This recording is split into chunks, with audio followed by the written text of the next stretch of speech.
आणि निधी जाहीर ग्रामसेवकाच्या गावाला आणि तलाठी 10 रुपये ते तुमचं आणि त्याला फोन केला तुम्ही फोन केला आणि काय करत द्यायला वाळवण नदीचा आहे आमच्या घरीच आहे कुठे सर दाखवायला नदीत वाळवण तिथे आमच्या घरीच आहे तुझी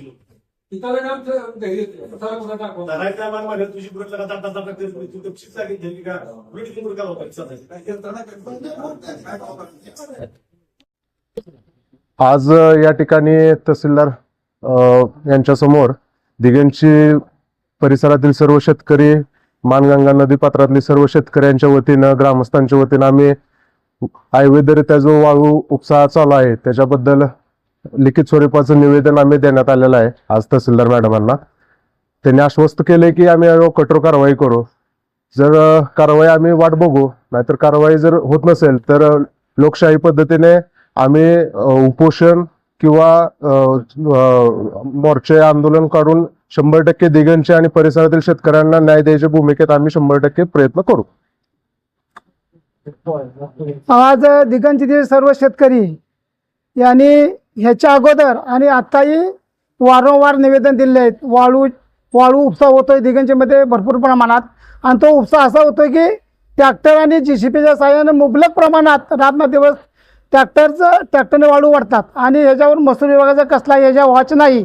वारंवार त्यांना आम्ही निवेदन दिली, मोर्चे काढायचं बोललो आम्ही बऱ्याच वेळांचा आम्ही त्यांची भेट घेतली डायरेक्ट तहसीलदार असो प्रांत असो, पण त्याने आम्हाला फक्त आश्वासन दिले, कारवाई कुठेही ठोस केलेली नाही.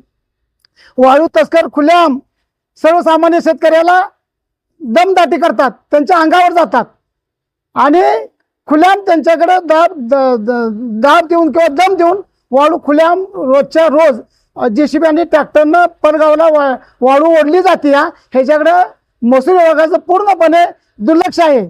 आता आम्ही निवेदन सर्व शेतकऱ्यांनी दिलेलं आहे, तर आम्ही ह्या निवेदन त्यांनी विचार नाही केला. त्यांनी तहसीलदारांनी तलाठी दिगंचे तलाठी आणि सर्कल जाधव यांना बोलवून घेऊन त्यांच्या समोर सांगितलं की आम्ही त्यांना ठोस कारवाई करू, कडक कारवाई करू आणि इथून पुढे वाळू उपसा होणार आहे त्यांनी गवाही दिली.